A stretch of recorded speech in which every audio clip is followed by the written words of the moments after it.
কেবল 15.5 বছরের জঞ্জাল দূর করায় 15.5 দিনে সম্ভব? সময় দেওয়া লাগবে না? আর আমারে ওরা ফাঁসির কন্ডেম সেলের ভেতরে 24 ঘন্টা তালা লাগিয়ে আবার সিসি ক্যামেরা দিয়ে রাখে।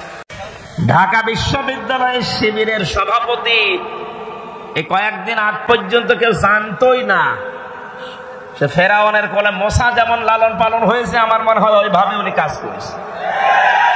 তারে তো এদেশের প্রতিটি জনগণের অন্তত সংবর্ধনা দেওয়ার দরকার ছিল এই কৌশল অবলম্বন করার কারণে।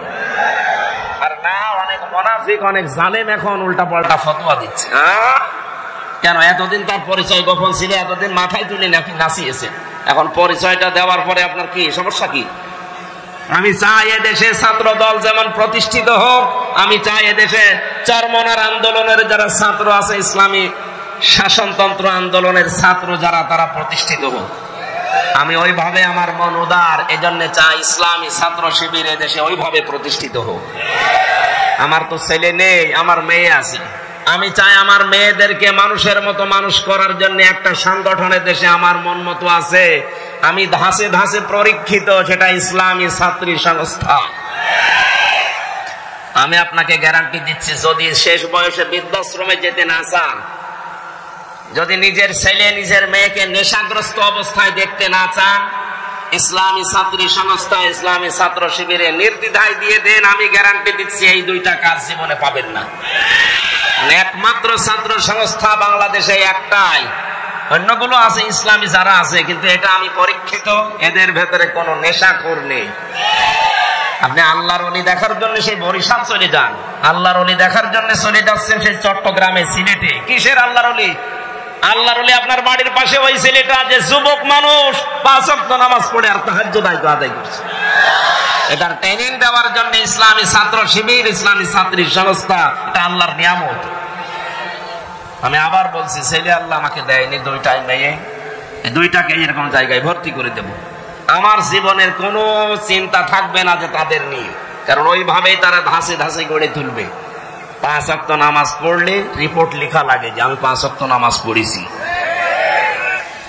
আমি পরীক্ষিত এই কারণে বলছি, কয়েকদিন আগে আমার একটা শপথ ছিল, কিন্তু হয়নি। 120টার উপরে আমরা প্রশ্ন দিয়েছিল, পারিবারিক জীবন সম্পর্কে 20টার উপরে। আমি সারা দেশে কোরআনের ওয়াজ করে বেড়াই, অথচ আমি এ পরীক্ষায় পাশ করতে পারলাম না, আমার সিরিয়াল আবার পেছিয়ে দিয়েছে।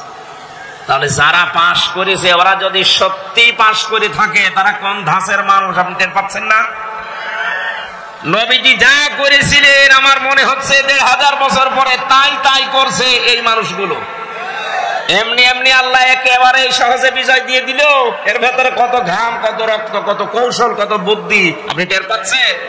15.5 বছর বহু চেষ্টা হয়েছে, কিচ্ছু হয়নি। জালেম আরো তার বৃদ্ধি বাড়িয়েছে। কথা বলেন। বিশ্ব নবী জানালেন তোমরা পায়খানা কম বানাবা আর চুলা বেশি বানাবা। ওই সময় আবু জেহেল তো আগেই মারা গেছে বদরে। মক্কা বিজয়ের সময় বেঁচে ছিল, কাফেরদের যে নেতৃত্বে ছিল এই লোকটার নাম আবু সুফিয়ান। খুব কৌশল বস্তু। রাতের বেলা গোয়েন্দাদেরকে 4 জনকে পাঠিয়েছে, যা তো দেখ মোহাম্মদ এসেছে নাকি মক্কা বিজয় করার জন্য, লোকজন কেমন আছে এটা একটু দেখে আয়। ওরা রাতের বেলা একটু হাফসা দেখে, পাহাড়ের পাদদেশ থেকে তাকিয়ে দেখছে মানুষ আর কয়জন তো জানে না, তারপর ভেতরে শুধু চুলা গুনতেছে। রান্নাঘর 1, 2, 3, 4, মানে এক একজন মানুষ বানিয়েছে 8টা 10টা করে। 10,000 মানুষ যদি 5টা করেও বানায়, বলেন কত? এই 50,000 করতে করতে ওদের রাত হয়ে গেছে, রাত 12টা 1টা। একটা কাজ হইল, চুলা যদি এত হয়তো মানুষ কত আছে ও গুনে শেষ করা যাবে না। চল নেতারে বলে। নেতারা এসে বলছে যে কি মানুষের পরিমাণ আমরা জানি না, তাবুর ভেতরে কত কি আছে, খালি চুলা গুনেছি। রান্নাঘর গণনা করতে করতে রাত প্রায় অর্ধেক হয়ে গেছে, আমরা চলে আসলাম। মানুষের হিসাব আমরা জানি না। ধমক দিয়ে বলছে পাঠালাম তোদের মানুষ গণনা করতে, তোরা চুলা গুনলি, তোদের দিয়ে হবে না। আরো নতুন 4 জনকে ভোরবেলার দিকে পাঠিয়েছে, যা এবার দেখ। নবীজি জানিয়েছিলেন পায়খানা কম বাড়াবা। আর এ রাতে যেহেতু এ কাজে সবার যাওয়া লাগে, প্রাকৃতিক প্রয়োজন, এক একটা পায়খানার সামনে দাঁড়িয়ে আছে 200, 500, 700 করে। ওরা গণনা করছে লাইন, 4-5 লাইন গণনার পরে চিন্তা করছে এ তো কয়েক হাজার হয়ে গেল, আর তাবুর ভেতরে যে কত আছে ও আল্লাহ জানে, দরকার নেই। যে বলছে কত মানুষ আছে গণনা করতে পারেনি, কিন্তু পায়খানার সামনে যে লাইন, 4-5 লাইন গণার পরে আমাদের আর সহ্য হয়নি, চলে এসেছি। গণনা করতে পাঠালাম কি, আর তোরা গণলে কি, তোদের দিয়ে হবে না, আমি নিজে একা যাবো। সকালবেলা গেছি, রোদ পড়ছে যখন চিকচিক করে তরবারির উপরে 10,000 মানুষ দাঁড়িয়ে আছে সকালবেলা। হযরতে আব্বাস রাদিয়াল্লাহু তাআলা আসছিলেন এই দৃশ্য দেখার জন্য।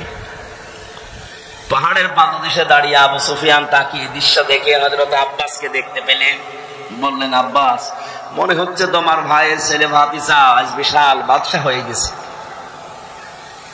তার মশান কি 10,000 তরবারি নিয়ে একা একা গিয়েছিল, অথচ আজকে এসেছে 10,000 মানুষ নিয়ে। হযরত আব্বাস ওই দিন বলেছিলেন, আবু সুফিয়ান, তোমার চোখ তোমাকে ধোঁকা দিচ্ছে, ভালো করে চোখ মলন করে আবার একটু তাকিয়ে দেখো, এর নাম বাদশাহী না, এর নাম নবুয়ত। নবুয়তের শান আছে, এই জন্য তুমি এখনো দাঁড়িয়ে আছো। নবুয়ত যদি না হতো তাহলে তোমার মতো কাফের এই জায়গায় কল্লা নিয়ে বডির উপরে দাঁড়িয়ে থাকতে পারতে না। আগস্টের 5-এর পরে যারা ইসলাম বসেন না তারা কিন্তু উল্টাপাল্টা শুরু করেছিলেন, কিন্তু সত্যি যারা ইসলাম বসে 152 জনের ভেতরে 108 জন যারা, তাকান তো, তারাও ঠিক এইটাই কায়েম করেছে। তারা দেখিয়েছে, কিন্তু 1 টাকা হয়তো মানে বাড়িতেও রাখা যায় না, জান্নাতে রাখা দরকার। আর আমারে ওরা ফাঁসির কন্ডেম সেলের ভেতরে 24 ঘন্টা তালা লাগিয়ে আবার সিসি ক্যামেরা দিয়ে রাখে, আমার সাথে কেউ যেন কথা না বলে। মাওলানা মামুনুল হক আর আমারে এত কষ্ট দিয়েছে, রিমান্ডে তো দিয়েছে মাটির নিচে নিয়ে, জেলখানার ভেতরে।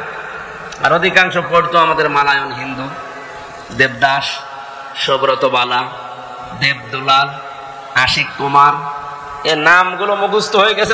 3 বছর এরাই ছিল আমার সামনে। মুসলমান দিত না, মনে করতো মুসলমান দিলে যদি ওর উপর একটু দয়া দেখায়, খাবার দাবারের যে অবস্থা মনে হতো কে যেন খাবারটা মাখিয়ে এরপরে দিয়েছে।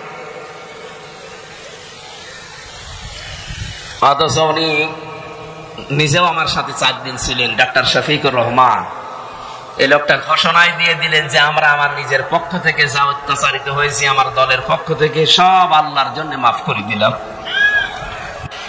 কেবল 15.5 বছরের জঞ্জাল দূর করায় 15.5 দিনে সম্ভব? সময় দেওয়া লাগবে না? তাই বলে আমরা বেশি সময় দিতে চাই না, যৌক্তিক একটা সময় দিতে চাই, সম্মানজনক সময় তারা যেন এই লেবেল করে আমাদের হাতে দিয়ে ওনারা যেন বিদায় নেয়, নাকি?